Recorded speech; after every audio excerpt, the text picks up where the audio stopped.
Podem sentar, queridos.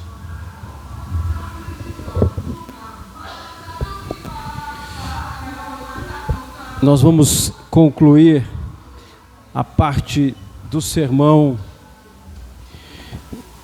da quinta-feira passada, tá? Quem não assistiu, quiser assistir, está lá o link na página do Facebook da igreja. Eu não consegui liberar o vídeo no Facebook. O Facebook não permitiu a liberação do vídeo. Então, eu coloquei um link para a página da igreja no YouTube. É só clicar lá em cima que vai redirecionar você para a página da igreja no YouTube. Então, eu vou terminar hoje a parte final daquele sermão da semana passada. Eu disse na semana passada sobre a maneira como os doutores da lei, os escribas e fariseus, eles diminuíam o alcance da lei de Deus para que eles pudessem se enquadrar nela. E a outra coisa que eles faziam era distorcer a palavra de Deus, o ensino da Bíblia, as verdades da palavra de Deus, também com o intuito de parecerem homens cumpridores da lei. Então hoje eu vou falar sobre as distorções, como eles distorciam os textos bíblicos, né?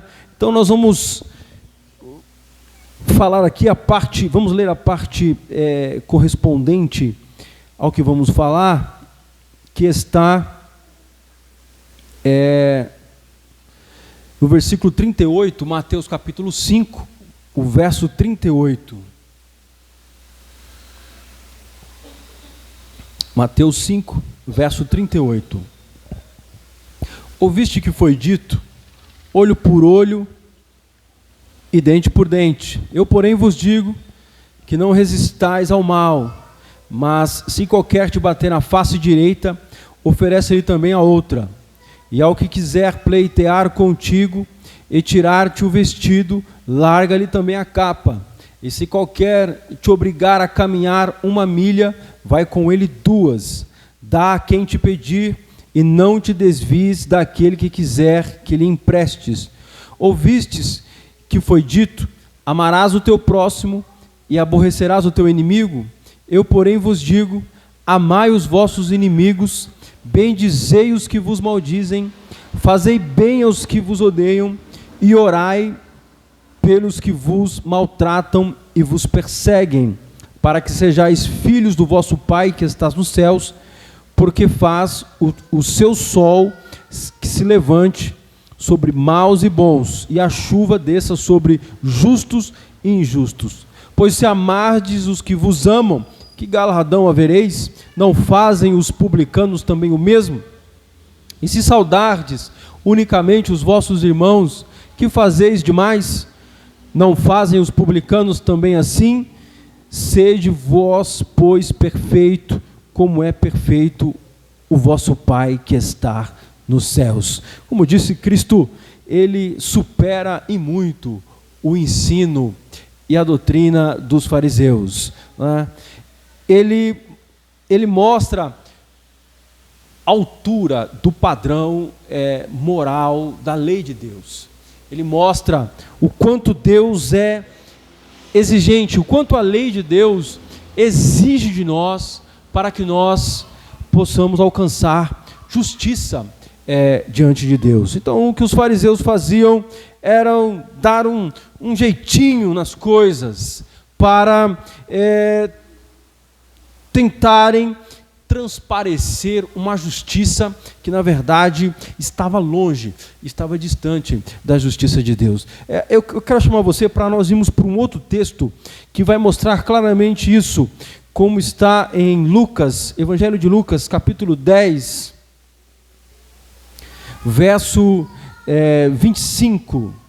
Lucas capítulo 10, verso 25, que nos diz assim: eis que se levantou um certo doutor da lei, tentando-o ou testando-o, e dizendo: mestre, que farei para herdar a vida eterna? E ele lhe disse: O que está escrito na lei? Como lês? E respondendo ele disse: amarás o Senhor teu Deus de todo o teu coração, e de toda a tua alma, e de todas as tuas forças, e de todo o teu entendimento, e ao teu próximo como a ti mesmo. E disse-lhe, respondeste bem, Jesus disse, respondeste bem, faze isso e viverás. Verso 29, ele porém, querendo justificar-se a si mesmo, disse a Jesus: e quem é o meu próximo? Veja aqui como a sutileza e a maldade, né, desse doutor da lei, né, a artimanha dele, né, porque Jesus perguntou para ele, o que a lei diz sobre herdar a vida eterna? Então, veja como ele conhecia a lei. Ele resumiu aquilo que estava na lei, nos mandamentos e na ordenança da lei, que era amar o Senhor teu Deus sobre todas as coisas e o teu próximo como a ti mesmo. Esses eram os mandamentos que estão na lei. E ele conhecia. Então ele disse isso, e Jesus disse: você respondeu bem, é isso mesmo, faz isso e viverás. Mas ele percebeu que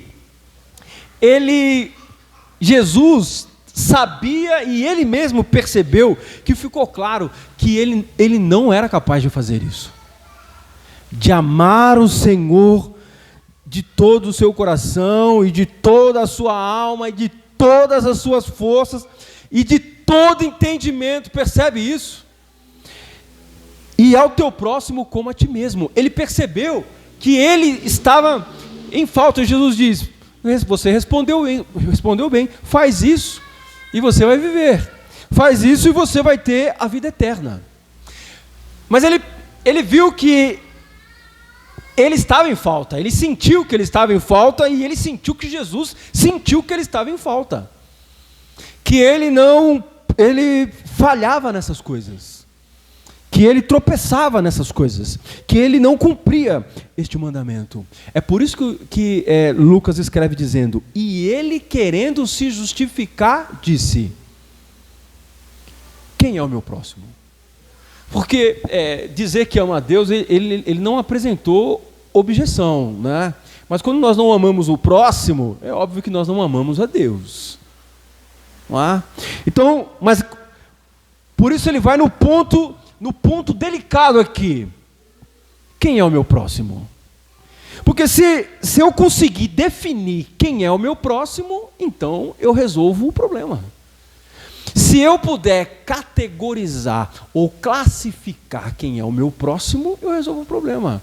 Então, por isso que ele, tentando se justificar, porque ele percebeu que ele estava em falha, em falta, e que isso ficou muito claro nesse diálogo com Jesus, então ele disse: em quem é o meu próximo? Então diz para mim quem é o meu próximo.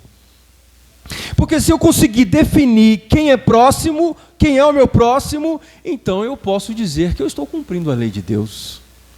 E nós sabemos que os fariseus, eles não amavam como a lei mandava amar. Nós sabemos que eles rejeitavam os samaritanos, eles não falavam com os samaritanos, eles não falavam com estrangeiros, eles não conversavam com publicanos, eles não conversavam, não tinham, nem conversavam, nem cumprimentavam as pessoas que eram das classes mais baixas, as pessoas do povo, aqueles que eles tinham como pecadores. Eles não conversavam. Quando eles viam Jesus sentado com publicanos, comendo com publicano, eles disseram para os discípulos de Jesus: por que o vosso mestre senta com publicanos e pecadores para comer? Por quê? Porque eles se separavam da sociedade, naquele propósito, como eu disse no início, de querer manter a religião, as tradições, preservar o judaísmo. O que eles faziam? Eles rejeitavam as pessoas, rejeitavam o estrangeiro, não aceitavam o estrangeiro, tinham dificuldades de de comunicar-se com as pessoas, não falavam com as pessoas, não cumprimentavam as pessoas, só aqueles que eram da classe deles, né? Dizendo assim em termos bem popular, só quem era da pá deles, né? Só quem era da turma deles. Então, as outras pessoas eram rejeitadas. Então, se eu puder definir quem é o meu próximo, ou seja, o meu próximo é o outro fariseu que também observa a lei de Deus comigo. O meu próximo é o outro que é um judeu que cumpre a lei. O meu próximo é o meu pai. O meu próximo é a minha mãe. O meu próximo é o meu irmão, é a minha família. Então, se eu posso categorizar assim, eu vou excluir as pessoas, uma grande quantidade de pessoas no mundo. Não vou me sentir obrigados a ajudar, a socorrer, a ser bondoso, não vou me sentir obrigado a prestar nenhum tipo de auxílio, ou ter nenhum tipo de contato com essas pessoas, e também eu acho e vou presumir que eu estou agradando a Deus, que eu estou cumprindo a lei de Deus, porque o meu próximo eu amo, eu não amo todo mundo, porque nem todo mundo é o meu próximo. Só que nós sabemos como é que Jesus tratou isso aqui. Lendo a parábola, vamos continuar lendo a parábola que Jesus, vamos ler a parábola que Jesus disse na ocasião para esse doutor da lei, versículo 30, Lucas 10, 30, e respondendo, porque ele perguntou, né, querendo se justificar, ele perguntou, quem é o meu próximo? Então Jesus respondeu, descia um homem de Jerusalém para Jericó e caiu nas mãos dos salteadores, os quais o despojaram, e espancando-o, se retiraram, deixando-o meio morto. E ocasionalmente descia pelo mesmo caminho um certo sacerdote, e vendo-o, passou de largo. E de igual modo também um levita, chegando àquele lugar e vendo-o, passou de largo. Mas um samaritano que ia de viagem, chegou ao pé dele e vendo-o, moveu-se de íntima compaixão e aproximando-se, atou-lhe as feridas, deitando-lhes azeite e vinho e pondo-o sobre a sua cavalgadura, levou-o para uma estalagem e cuidou dele. E partindo ao outro dia, tirou 2 dinheiros e deu ao hospedeiro e disse-lhe, cuida dele e tudo o que demais gastares, eu te pagarei quando voltar. Qual, pois, destes 3 te parece que foi o próximo daquele que caiu na mão dos salteadores? E ele disse, o que usou de misericórdia para com ele.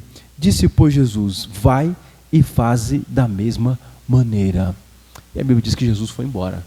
Jesus disse isso e virou as costas e foi para a casa de Marta e Maria. Você está vendo quem era o próximo aqui? Jesus, é maravilhosa essa parábola, né?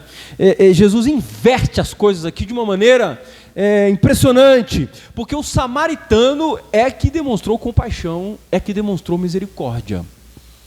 Então, o que Jesus está fazendo? Aquele que é o próximo é o que demonstra misericórdia. Ou seja, não é possível categorizar.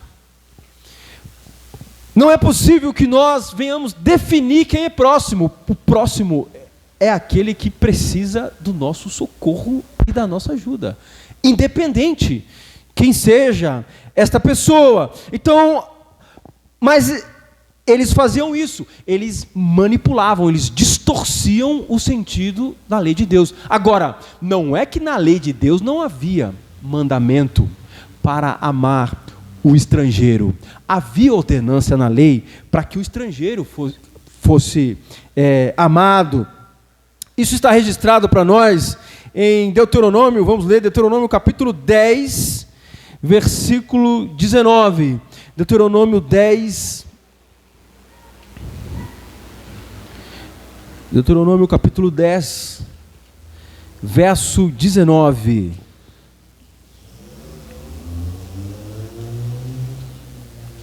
Pelo que amareis o estrangeiro, pois fostes estrangeiros na terra do Egito.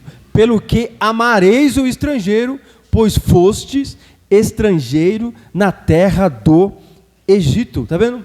Havia uma ordenância para que eles amassem o estrangeiro que andasse e que estivesse no meio deles. Também Deuteronômio capítulo 23, versículo 7, vamos ler? Deuteronômio 23, verso 7.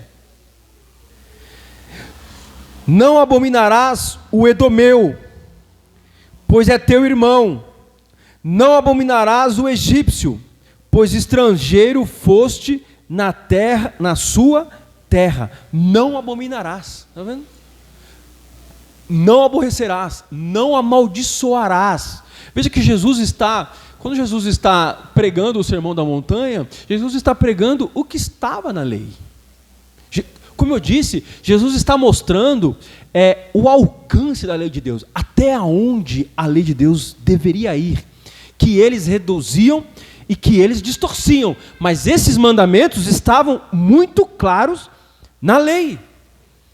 Vamos ver ainda Levítico capítulo 19, Levítico 19,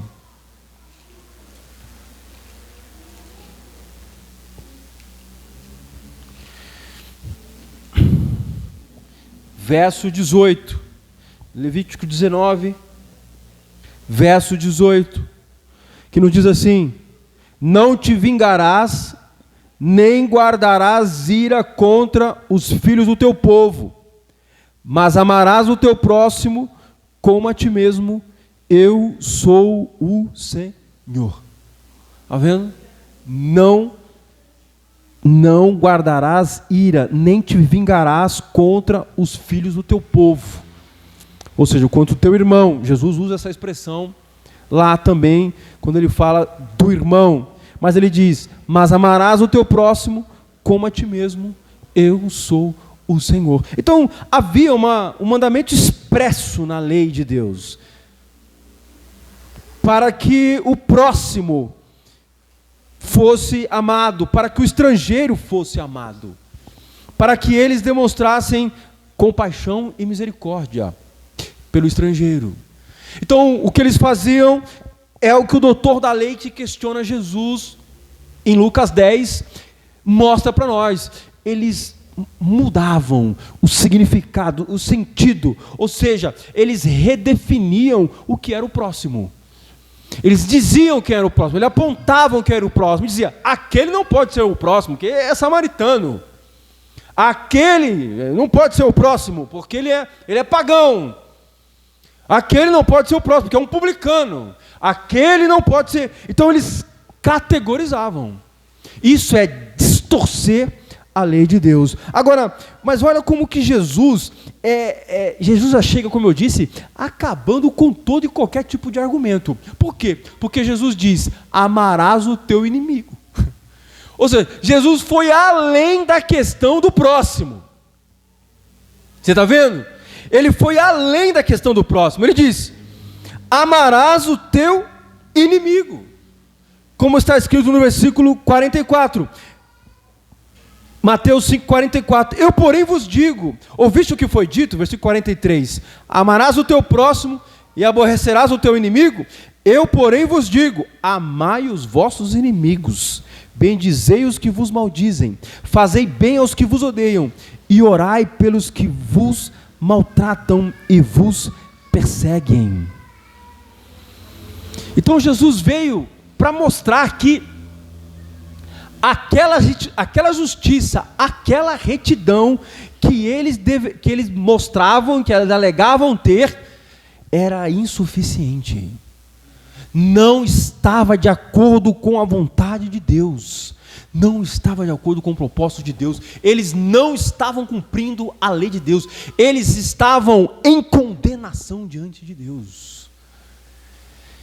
E eles estavam acreditando numa falsa justiça, numa justiça que eles forjaram, numa ideia que eles criaram, para tentar se adequar com outros propósitos, com o propósito de preservar a nação. Pode até dizer que havia um bom propósito nisso, de preservar a nação. Mas veja, irmãos, há muitos na história da igreja, na história na igreja, e nós vemos nos nossos dias, muitas pessoas que aparentemente estavam bem intencionadas, mas que acabaram cometendo coisas terríveis em nome de Deus. Acabam cometendo injustiças em nome de Deus. Acabaram perdendo o ponto, perdendo o sentido do que realmente é o propósito de Deus.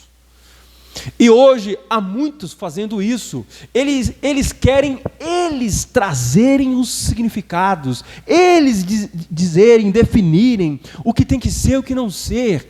Eles querem estabelecer os padrões, eles querem tangenciar com a palavra de Deus, com as verdades de Deus.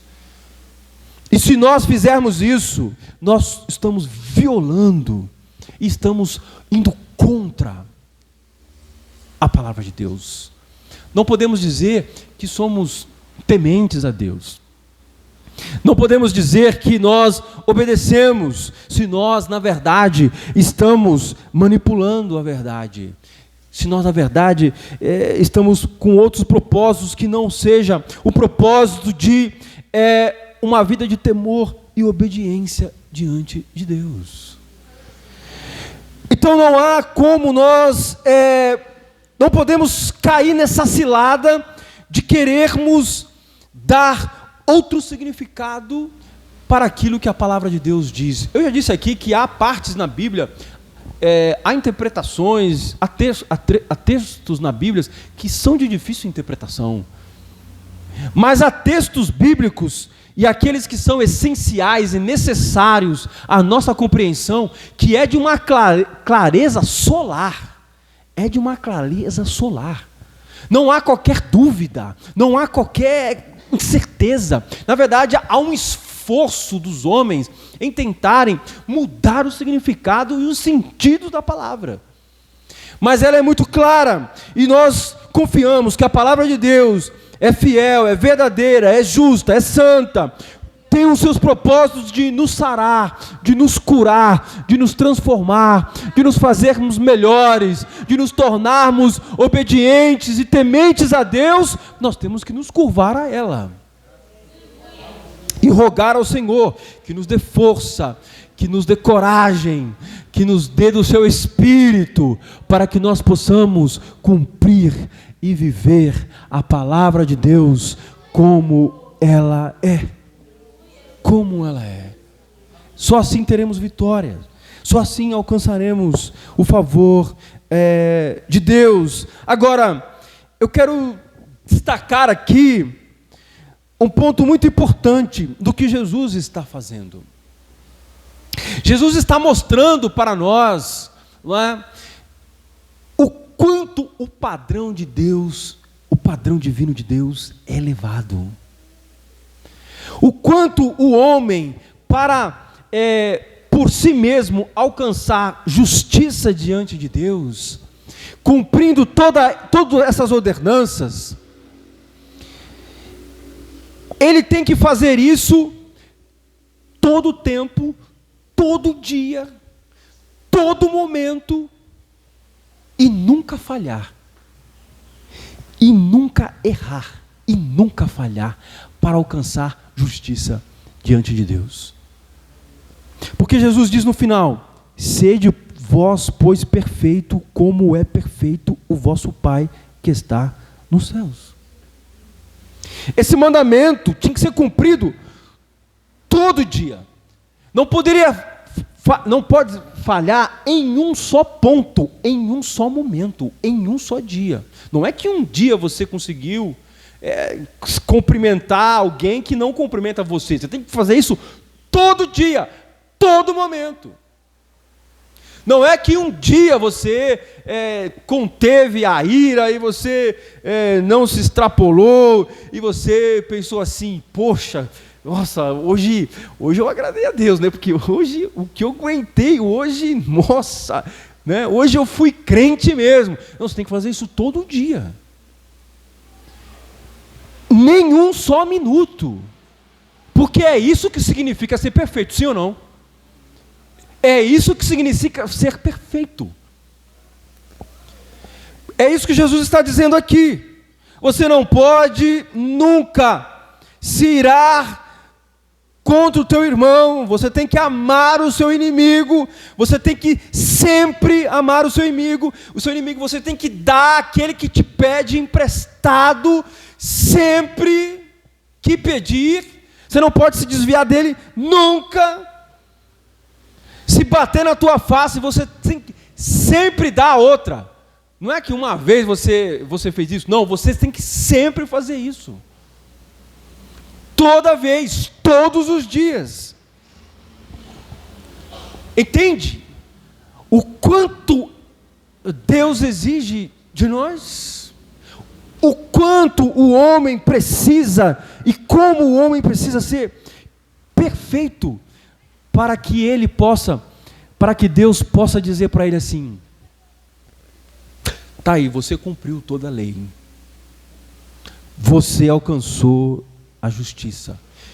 Eu reconheço que você é um homem bom, justo e perfeito. E você é justo. Entende o peso disso? Entende o quanto nós estamos longe? O quanto que nós estamos distante desta realidade? É por isso que o sermão de Jesus é chocante. É por isso que Jesus estava chocando aquela geração. E as pessoas, a gente vê no mundo, as pessoas pegam esses trechos da Bíblia, pegam essas passagens bíblicas e usam para, às vezes, defender um ponto de vista, usam isso para confrontar as outras pessoas. Só que o que está acontecendo é que esse mesmo texto está condenando a todos. Está condenando aquele que a pessoa está apontando a falha, aquele que a pessoa está usando para apontar a falha, e está condenando o próprio acusador. Por quê? Porque ninguém escapa disso aqui. Ninguém escapa. Entende isso? Ninguém escapa dessa verdade. Você falha, eu falho, nós falhamos. Todos os homens sobre a terra. Então a gente vê muitas das vezes que é muito mais presunção de achar que é alguma coisa do que realmente ser. E você vê, por isso, a lei de Deus mostra a soberba do homem, mostra a nossa soberba, a nossa presunção de achar que somos melhores do que alguém, porque alguém tem um pecado, ou comete um pecado, ou uma falha, ou porque tem uma fraqueza, ou porque tem alguma coisa que nós olhamos e repudiamos, e nos sentimos superiores ao outro, porque nós não cometemos esse tipo de pecado. Não, o que Jesus está mostrando ali para aquela multidão, é que, e o sentimento que todos que estavam ali ouvindo deveria ser, estamos condenados. A lei de Deus nos condena. Porque se os fariseus, se os doutores da lei, esses homens aí, com toda essa disciplina, com todo esse rigor, com toda essa severidade, estão reprovados, então todos estão reprovados. É por isso que em Romanos o apóstolo Paulo fala sobre isso, no capítulo de número 3, quando ele diz, capítulo 3, verso 19, ora, nós sabemos que tudo que a lei diz, aos que estão debaixo da lei diz, para que toda boca esteja fechada e todo mundo seja condenável diante de Deus. Você está vendo o que a lei faz? É isso que Jesus fez lá. É exatamente isso que Paulo está dizendo aqui, foi o que Jesus fez. Jesus estava pregando a lei. Jesus estava mostrando a lei. O que Jesus estava fazendo é tirar aquela capa de falsidade. Jesus estava tirando aquela heresia, aquela distorção, aquela manipulação da lei. Jesus estava desmascarando a todos. Para quê? Para que todos reconhecessem que estavam condenados diante de Deus. Porque é isso que a lei faz. A lei nos condena. A lei aponta os nossos pecados. A lei mostra a nossa maldade, a nossa perversidade. A lei mostra o quanto somos vis. Não é? E muitas das vezes a gente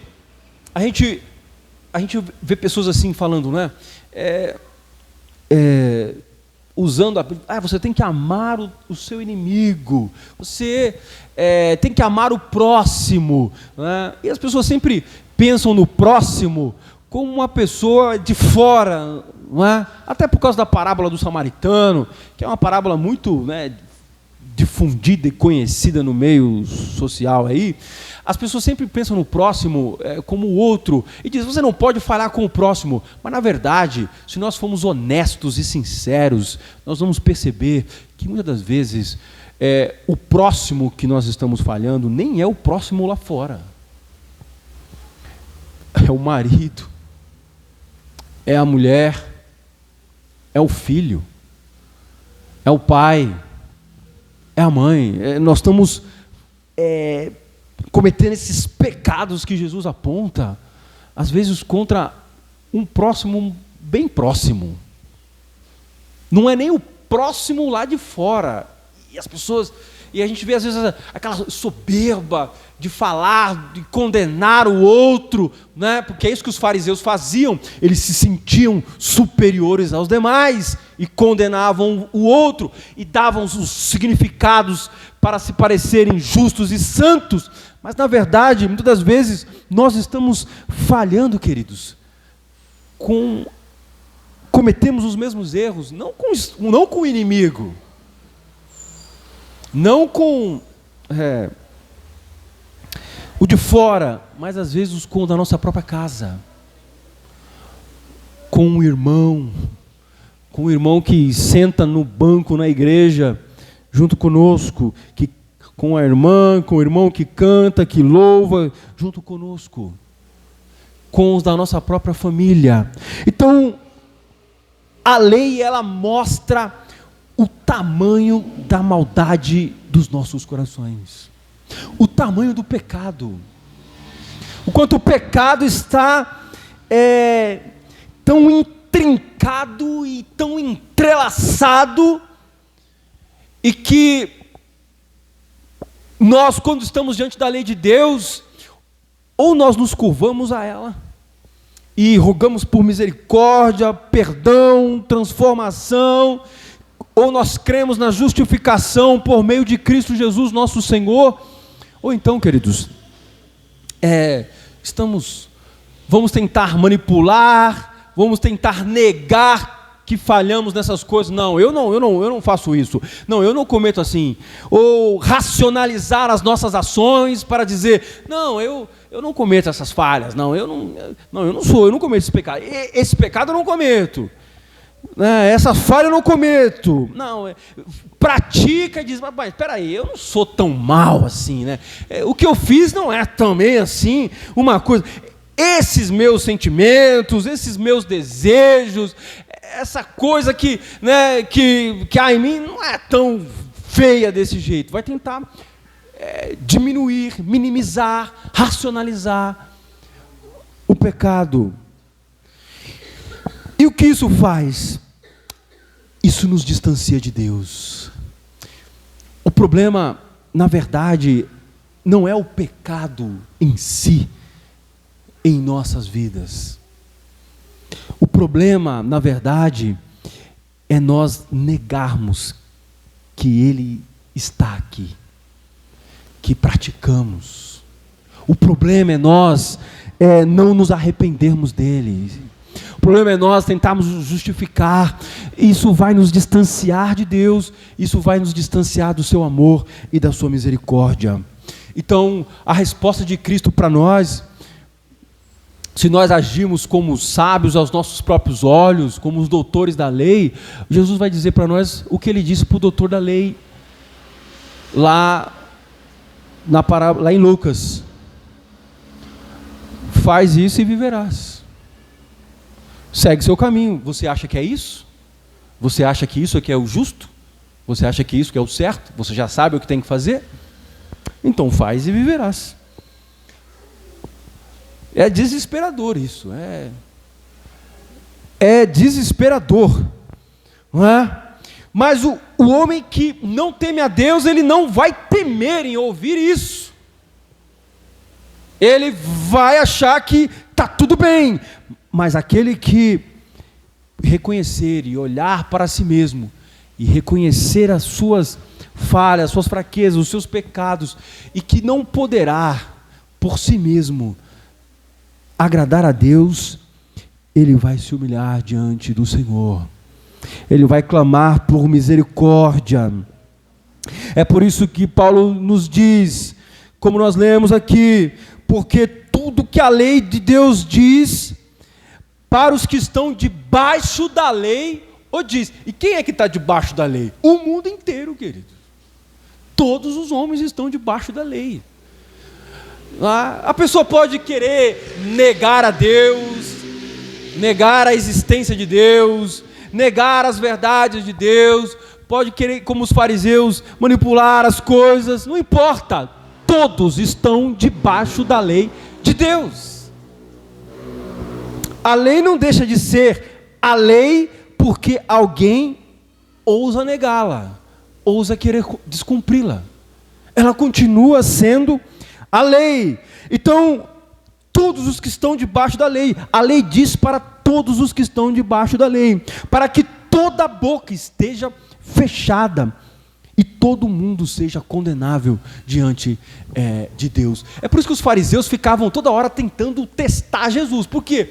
Porque a lei condenava, Jesus mostrou a falsidade e o engano dos seus corações, então eles ficavam toda hora tentando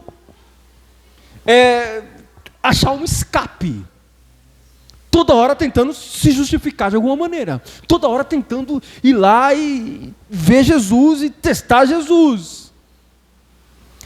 Esse é o caminho inverso ao caminho da salvação. Você vê o doutor da lei, ele foi até Jesus, o mestre, chama ele de mestre, foi até o Salvador, perguntou para ele: o que hei de fazer para herdar a vida eterna?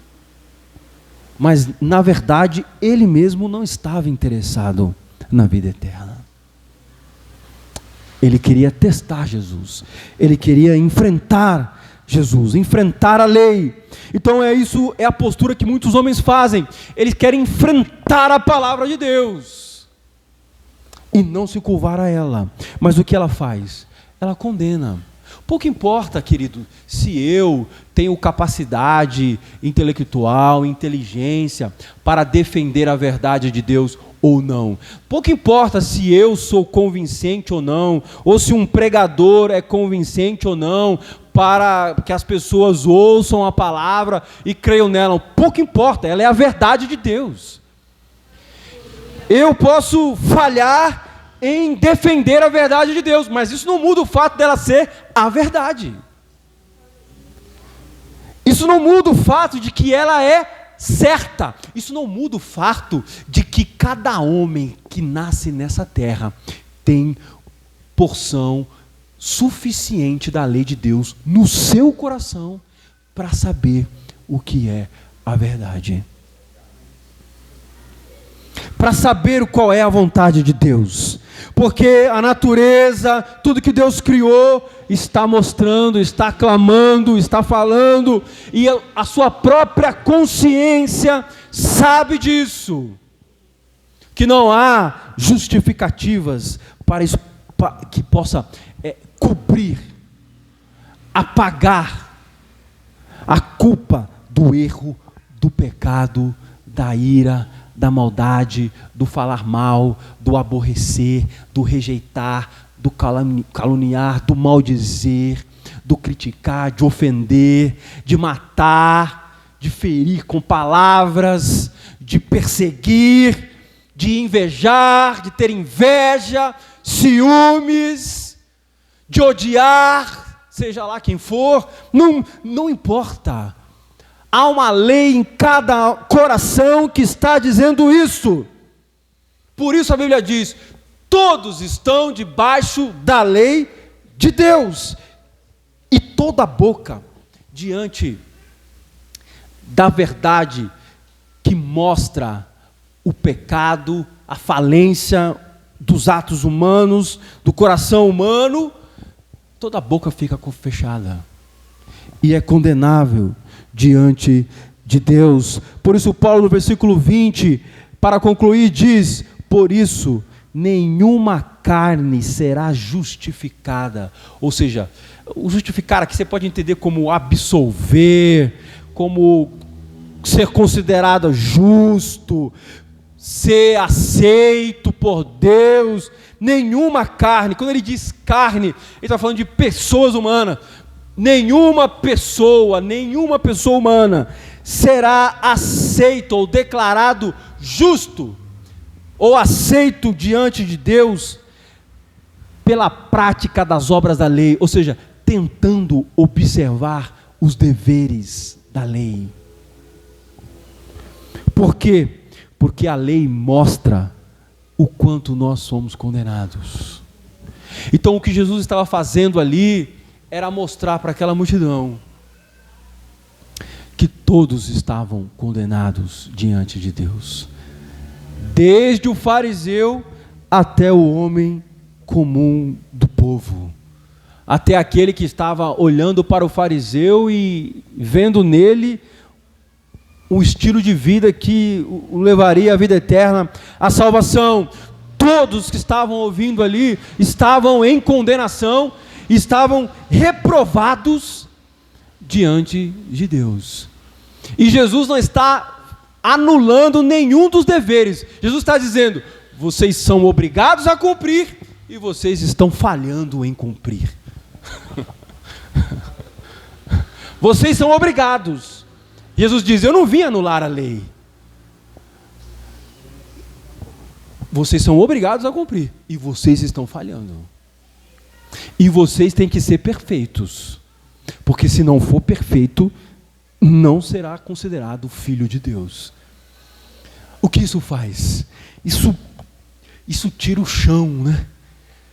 Isso tira o chão, isso tira toda a crença, a falsa crença de que por algum motivo, por causa de alguma obra, de alguma coisa, que Deus vê em mim e que eu vou ser salvo, que Ele vai me aceitar. Entende? Por quê? Porque o nível de Deus, o padrão de Deus é perfeição, e não poderia ser diferente, porque Ele, sendo perfeito, só poderia aceitar o que é perfeito, porque Ele é santo, porque Ele é perfeito. Agora, como então alcançar salvação? Como então alcançar a vida eterna? Como então se tornar um filho de Deus? Como então alcançar justiça diante de Deus? Permitindo o Senhor, na próxima quinta-feira falaremos mais sobre isso.